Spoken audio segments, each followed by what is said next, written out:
पंढरपूर येथे चाललेल्या धनगर समाज आरक्षणाच्या लढ्याला शुक्रवारी माण तालुक्यातील धनगर समाजाने तहसीलदारांमार्फत मुख्यमंत्र्यांना निवेदन देऊन पाठिंबा दिला। यावेळी अर्जुन तात्या काळे, बाळराजे विरकर, अमृत चौगुले, डॉक्टर प्रसाद ओंबासे, महेश करचे, सचिन पुकळे, अण्णासो कारंडे, दादासाहेब माळवदे, रघुनाथ भिसे, सुशांत जानकर, उमेश मडके, दादासो काळे, शिवाजी बरकडे यांच्यासह धनगर आणि बहुजन समाजातील कार्यकर्ते मोठ्या संख्येने उपस्थित होते। त्या निवेदनात असं म्हटलं आहे की गेल्या कित्येक दशकांपासून धनगर समाज आरक्षणाच्या मागणीसाठी लढत आहे, मात्र सत्ताधारी पक्ष समाजाला फसवत आहे। सर्व राजकीय पक्ष फक्त आश्वासन देत असल्यानं हा प्रश्न अद्याप सुटला नाही। सध्या पंढरपुरात येथील आंदोलनकर्त्यांनी धनगर आरक्षणासाठी आत्महत्येचा प्रयत्न केला। त्या अनुषंगानं बहुजन समाजातील जबाबदार घटकांचा विचार करून धनगर समाजाला एसटीचं आरक्षण द्यावं, राष्ट्रपतींच्या माध्यमातून आरक्षण अंमलबजावणीची प्रक्रिया पार पडावी।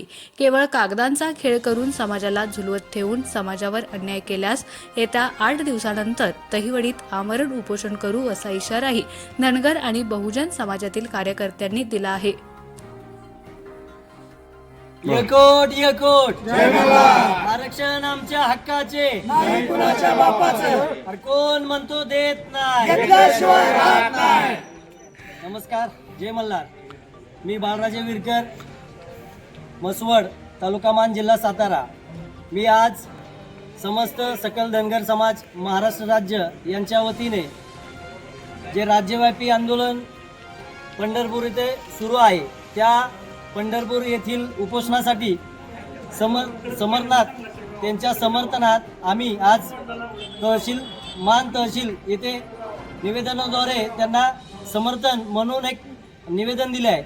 तसेच यापुढे ज्या आरक्षणाच्या राज्य समन्वयक समिती जो आम्हाला आदेश देईल तो आदेश त्या आदेशाचं आम्ही पालन करू आणि जोपर्यंत आमच्या एसटी आरक्षण सर्टिफिकेट जोपर्यंत मिळत नाही तोपर्यंत हे आम्ही आरक्षणाची लढाई अशीच चालू ठेवणार आहोत।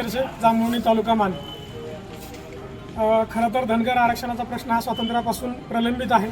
मागील 10 वर्षापासून बघतो की या लढ्याला धार आलेली आहे, परंतु विविध राजकीय पक्ष धनगर समाजाला फक्त आरक्षणाचं गाजर दाखवून झुलवत ठेवण्याचं काम करत आहे।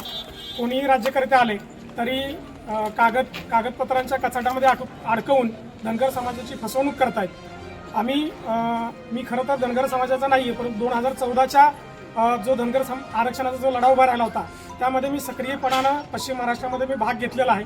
आजही आम्ही फक्त धनगर समाजाचेच कार्यकर्ते नाही तर बहुजन समाजातले इतरही कार्यकर्ते एकत्र येऊन आम्ही दहिवडी तहसीलदारांना माननीय मुख्यमंत्र्यांना निवेदन दिले तहसीलदारांच्या मार्फत, आणि त्यामध्ये आम्ही मागणी करतोय की कागदपत्राच्या कुठल्या कचाट्यात किंवा कुठल्या तर खोटे नाटे आश्वासन देऊन धनगर समाजाची यापुढे फसवणूक तुम्ही करू नका। घटनात्मक मार्गाने जे टिकणारं आरक्षण आहे आणि जी घटनात्मक प्रक्रिया आहे की राज्य शासन जी प्रक्रिया पूर्ण करून केंद्र शासनाला त्याची शिफारस करेल आणि केंद्र शासन संसदीय मार्गाने राष्ट्रपतींना त्याची शिफारस करेल आणि त्या पद्धतीनं धनगर समाजाला टिकणारं जे घटनेमध्ये आहे त्या पद्धतीचं आरक्षण दिलं जाईल। यासाठी आम्ही सर्व बहुजन समाजातले इतर कार्यकर्ते सुद्धा धनगर समाजाच्या या लढ्यामध्ये सक्रियपणे सहभागी राहणार आहोत आणि जो धनगर समाज निर्णय घेईल आरक्षणाचा लढा उभारण्यासाठी त्याच्यामध्ये आम्ही सक्रियपणे त्यांच्या खांद्याला खांदा लावून ताकदीने उभे राहू।